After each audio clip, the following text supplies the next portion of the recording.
Let's get a pilot's point of view on this now. Joining us is Sky News aviation expert, Captain Byron Bailey. Byron, good to see you. Thanks for your time this morning. So as a pilot, let's go through this. How did he do, first of all? Obviously pretty well. Oh, he did very well.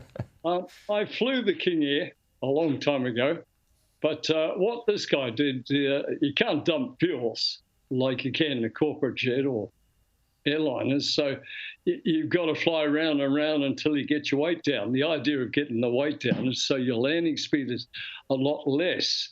But I noticed when he came in, he had enough speed that he didn't need full flap because that would have damaged the flap. Landing a lower flap setting. He had enough speed that he could shut the engines down, so there's no pressure that could be transmitted back through the engine on the shafts. I just lost you for a little bit there, Byron. I just want to back things up. So if we can just get to the moment, you know, that last 30 seconds, what's the process of a pilot as you're coming in to land?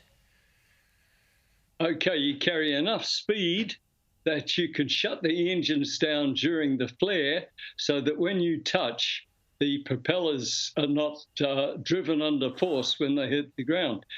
That aircraft sustained very little damage. The pilot did an excellent job, and the wet runway, of course, meant that the friction and were no sparks. So all in all, a very impressive job.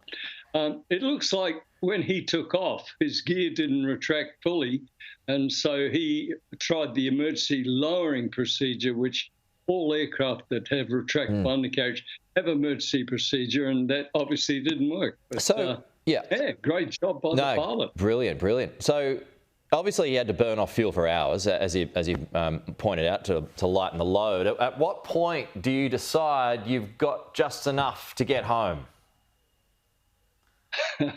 Well, he was home. He hadn't really left. But yeah, you fly around and you leave enough fuel on board so that you can do the approach and landing, because you're not going to go round off it once you're committed. Incidentally, at Williamtown years ago, a friend of mine in a Mirage, a colleague, he had a gear problem. He tried all this, but you're not allowed to land because the King Air would be touching down at just over 100 kilometres an hour, but a Mirage is more like 300. Yeah. So he had to eject. It was very spectacular. Okay. So just quickly, 15 seconds before we go, Byron, you reckon that plane can fly again? Oh, absolutely, yeah.